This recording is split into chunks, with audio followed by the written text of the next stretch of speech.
everyone. Thanks so much for joining me here today as we get to talk about one of my favorite subjects, comic books. My name is Jose. I love comic books. I love talking about them. I love sharing them with you. Feel free to follow me on social media if you would like. Links are in the description below. Also posted a link to the Marvel fan site that'll have plot synopsis and character bios for this issue. We are looking at X Factor number 19 from 1987, The Horsemen of Apocalypse. Only three of the four, and you can tell who's missing. So, the Angel of Death is not with them yet. Walter Simonson pencils and inks this cover. One of my favorites of all time is Mr. Walter Simonson. Absolutely love I love his art. So, big fan of his. I follow him on Facebook. I follow him on Instagram. I follow him on anything that he would ever be on because he's not on X anymore. Something with copyrights or whatever. So he decided that he was going to leave them. And so I love me Walter Simonson. So, big fan. So, this takes place immediately after number 18. And Scott and Jean looking at the mess that they made all together now. Louise Simonson, writer, Walter Simonson, penciler, Bob Wiacek is the inker. Bob Harris and Jim Shooter. Jim Shooter, rest in peace. Continue with the editorial. Jean Grey says this place is in shambles. And Cyclops says X Factor is a shambles and a sham, says the leader. And Jean Grey, it's really hard because she's been called Marvel Girl, but they really don't use that name at all, and she's not really Phoenix, at least not at this time. So just kind of call her Jean Grey because really, she doesn't really have a code name. So, anyway, she says, we're mutants, Scott. But did we have to fight like mutants, power against powers? And Cyclops says, we sure made a mess of my penthouse, Jean. Lucky, aren't we, to have such dramatic way to express ourselves? And she's using her telekinetic powers to list some of the rubble out. Our old mentor, Professor Xavier, might call it something other than dramatic. Immature, maybe, if he was going easy on us. And Cyclops using his optic beams to pulverize some of the wreckage. Yeah, it's not the sort of spectacle he'd approve of, especially in the line of duty. Jean, we are Xavier's proteges, his young mutant saviors. How did we end up pretending to the world to be mutant hunters? And so she's also using her powers here. And so Jean explains it was Cameron Hodge, our crack public relations expert. He said it would make it easier to find and save other mutants. And we believed. So remember, Cameron Hodge caused the heel turn? Or did a heel turn. So, and then Rusty comes up and says, hey, Scott, Jean, we checked the whole X Factor complex. We can't find Hodge anywhere. We think after he got you two to fight, he ran away. And you can see Leech is coming. And of course, his mutant power is to cancel other mutant powers. And so she's like, oh no, Leech, stay back. And everything falls down. You can see crash. Would have been nice if John Workman would have followed Simonson into X Factor. And of course, he says, no powers, Leech, sorry. And then he begins to cry. And Marvel Girl or Jean Grey says, oh, don't cry. Your ability to cancel other people's power, that's a great gift. Why, Scott and I might have killed each other if you hadn't stopped us. And so she hugs him, and Rusty grabs him and says, listen, pal, stick with us.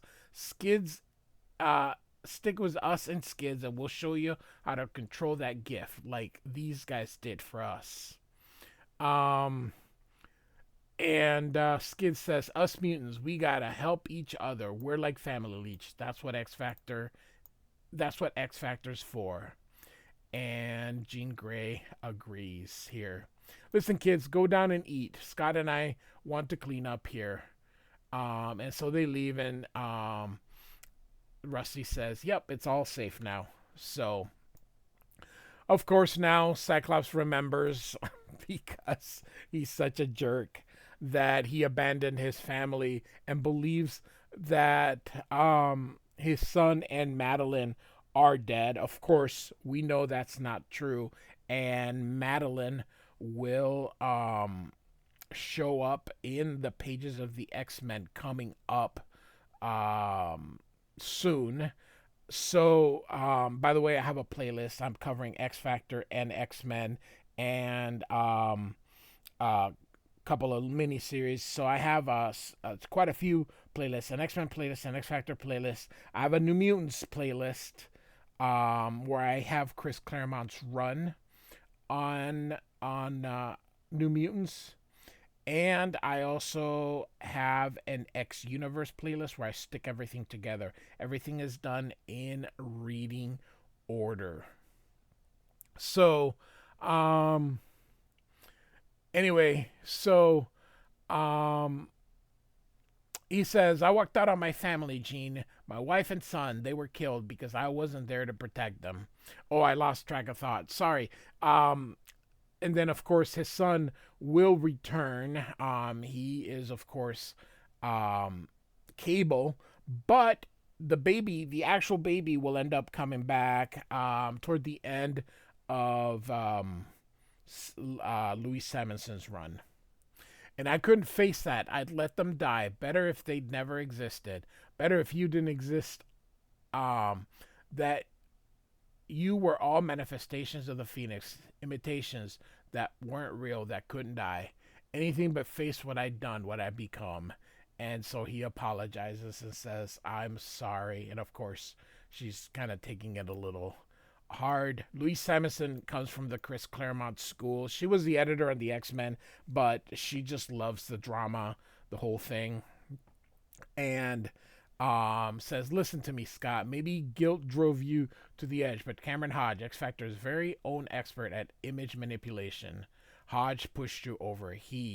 And Cyclops says, no, Gene, my guilt, my fault. Maddie died because I wasn't there. You almost died because I was. And she tries to say, Scott, I didn't die. And then Cyclops continues, because Leech stopped me from killing you. I shouldn't be here, Gene. I should go away. I'm through blaming other people, Gene. I don't belong here. I'm dangerous. And of course, she's like, it's Hodge, Scott. He's crazy. He set us up. He's trying to destroy us.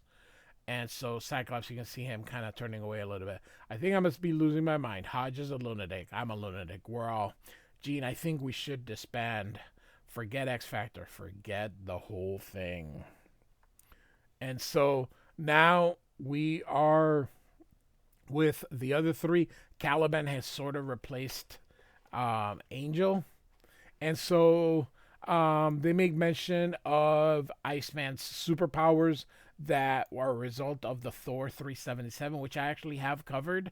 I have a Thor playlist covering Walter Simonson's run on Thor. Feel free to check that out if you would like. As of this recording, there is all his entire run minus the last part is in there as of this recording, so check that out. Anyway, so they're looking for Boom Boom. Cameron Hodge sent them away, and it's not where they believed that she would be at. And she's like, it's almost like he sent us away. And so Beast is concerned. So where she is Fallen Angels limited series, which I am not covering. But Fallen Angels was a 12-issue limited series that featured Boom Boom, Sunspot from the New Mutants, Warlock from the New Mutants, and other characters were in there. So they're like, so Beast is like, maybe she ran away, and Iceman keeps telling people that he chased her into the closet, and when she opened, she wasn't there. Why won't they believe me? and then of course his powers kind of go haywire here. So and of course he freezes half this building, and the people see him over there. Some people are on their side, some people are not. Then the ice begins to crumble. You can see it almost kills this guy. So he's like, if you don't like mutants, go call X Factor, which of course it's them. So they're gonna get out of here before things get bad. So I really do enjoy the Beast in his human form. I thought it was a refreshing after so many years of the furry Beast. I wish he could turn between the two, but you know.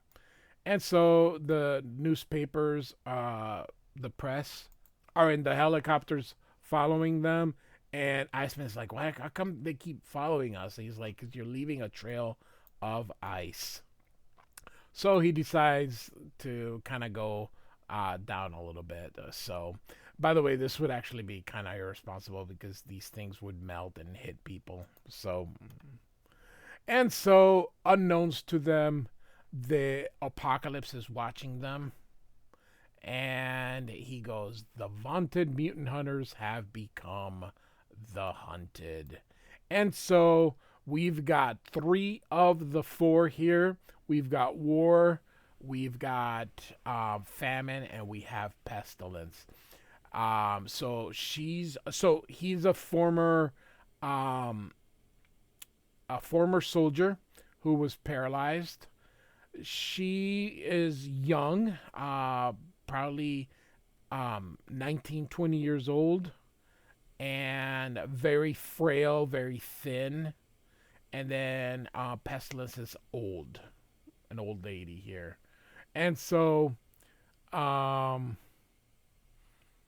these two are going to get into an argument because he calls her ugly and skinny. And she, in turn, is going to destroy his hamburger, which then he, of course, insults her even more and says, you're so ugly you could shatter mirrors. And then he uses his power against her. And so you're going to see now that Pestilence is going to touch them and makes she said stop, and now they're gonna get sick real quick. And I say this all the time, the ship is invisible,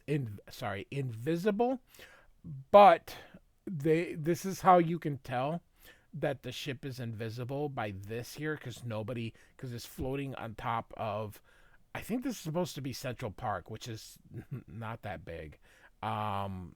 And so people don't notice the ship is up there because of this. So of course, when Pestilence touches them, it makes them sick, but the Apocalypse gives him an antidote. He says, I did not bring you here to die by your teammates' hands. And War says, I don't need teammates, not like them. And Famine's like, and we sure don't need the wingless wonder. Of course, that was the big secret. Who was this person? Of course, we know who it is. And it wasn't that hard to figure out. I mean, Louise Simonson wasn't exactly shy on dropping clues. So Apocalypse says, each thinks the other's weak and that his power alone is sufficient. Let's test that theory. Go after them.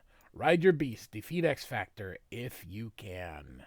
And so he goes in here to see Angel. If you remember, Angel apparently committed suicide, but he did not. Apocalypse actually got him before the ship exploded. And he says, you drugged them, mess with their minds like you're doing with mine. And Apocalypse says, I offer them salvation, what they most desire. They accept without reservation, as will you. So, and here we go. We are kind of now start moving fast. I'm not really going to narrate everything, or I'm not really going to read everything that's going on, because it's a fight, and most of the words there are meant to just slow us down and to describe the fight. So here come 3 of the horsemen of Apocalypse, and War introduces them. And so he says, we are War, Famine, and Pestilence. And of course, Beasts go, or sorry, Iceman says, the horsemen of Apocalypse, they sure look like the end of the world, but Hank, aren't there supposed to be four of them? And Beast says, I hope not, pal. Three may be more than we can handle. You can see the concerned look on their faces. And so they're going to work on teaching Leech. Cyclops and Jean are going to teach Leech on using his powers, and little by little to try to see. She's going to lift the thing and have him go forward, but then he gets in there and it crashes, and he's like, "No, Leech bad," and Cyclops consoles him, and they're like, "No, you're okay," and you can even see she gives him a treat. And Skids and Rusty says, "Hey, there's a fight," and Iceman, Caliban, and Beast are in trouble. So off they go to see what is happening here. So they're gonna go check on them. But back to Apocalypse and Angel here, or future Mr. Archangel, says, "What are you doing to me, to my mind? So hard to remember. Only the wings." And Apocalypse says, "Already they grow wings to strike terror into even the strong." And he's like, "I'll have my wings." This is what I meant. It was such a. It would have been nice if, and I know that they needed it for the Fall of the Mutants, which was coming up, but it would have been nice if this would have been, say, like a 3-year build, and not a build, but you really did think Angel was dead, and then this was happening, and then he showed up, and then I think that it happened so quickly. I mean, it's just hard to get people to not go, "Oh, I know what's happening." So and so after Angel says, "I have my wings," Apocalypse says, "And you will use them soon for destruction as a tool to test their worthiness as death, the four horsemen of Apocalypse." So, all right. And so we go back to the fight again. We can see what's going on here as the three members of X Factor are running away. War uses his power similar to the Hulk to create a shockwave when he collapses, and you can see that everything comes down here. Do they still have these things in New York? I haven't been there in a long time, and so I don't know if they still have those water towers. And so they're trying to get away. They're like, "Oh my God, we can't beat them." So, and they of course follow wherever they can, or how anyway they keep following them here. So, War claps and incinerates that,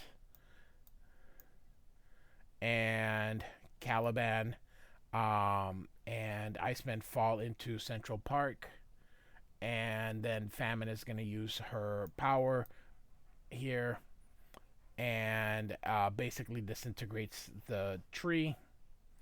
And so the three of them are going to attack, but suddenly Cyclops shows up.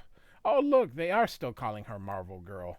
It was, you hardly ever saw her name there. So now the full team is in there, and so he uses his power, but it's ricocheting off his armor here, and he ended up hitting that building, blowing a couple of windows down. And so he says, "Jean, disable their horses telekinetically." And she says, "No go, Cyclops. They have a protective field around them. I can't penetrate them." And so Iceman throws a ice boulder at them and ends up hitting this tree and then bouncing off them, and it hits one of them. I can't tell which one it is. And so here's another news helicopter, and War destroys the tail of it. So then Jean has to use her powers to try and save them, and they're like, "Great, we have to, save bystanders and fight them too here." And so Caliban doesn't have any actual powers that are useful in the fights. He can just track other mutants here. And so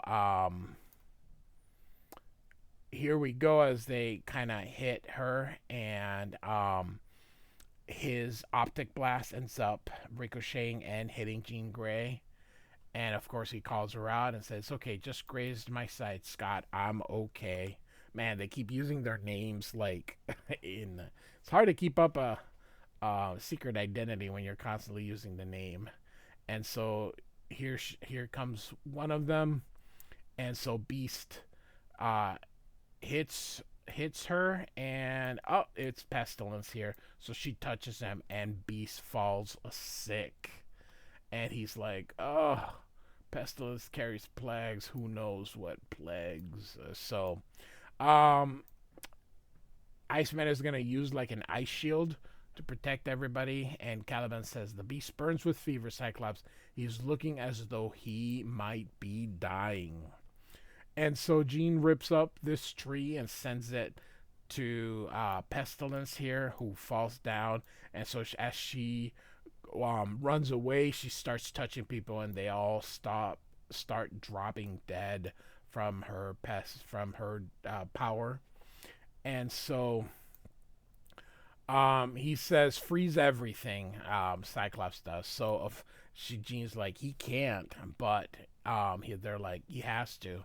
So they use his power and freezes everything. You can now see they create a bubble over that area of Central Park, freezing the Horsemen of Apocalypse here. And Apocalypse laughs here. In the news report, they're saying when mutants fight mutants, all humanity's a loser. So Apocalypse laughs and says humanity perhaps loses, but feels the loss not as deeply as do my flash frozen horsemen. This demonstration of the value of teamwork will be of use then all my coercion. The mutants of X Factor are indeed among the strong. Soon I will send death, and they will fall into my hand. And they will serve Apocalypse as the world will serve them. But for now, it is time to call my horsemen. So he's going to teleport them free. And so, of course, they're like, oh my god, they disappeared. And so you see the people are all scared, including the police here. You see him take a gun, and they're like, oh my god, it's a glacier in Central Park. Of course, it will melt. Cyclops creates opening so they can escape, and down they go. So at the end here, Cyclops says, "It's what I was made for, what we all were made for. Mutant hunting, mutant saving, that stays." So they're meaning, their fight. But Cameron Hodge has got to go. Next issue.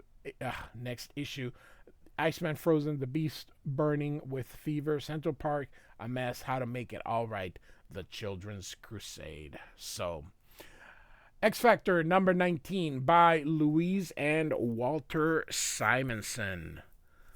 This is my happy place. I grew up with this stuff, so love it. Like and subscribe, and I do thank you so much for listening. Goodbye.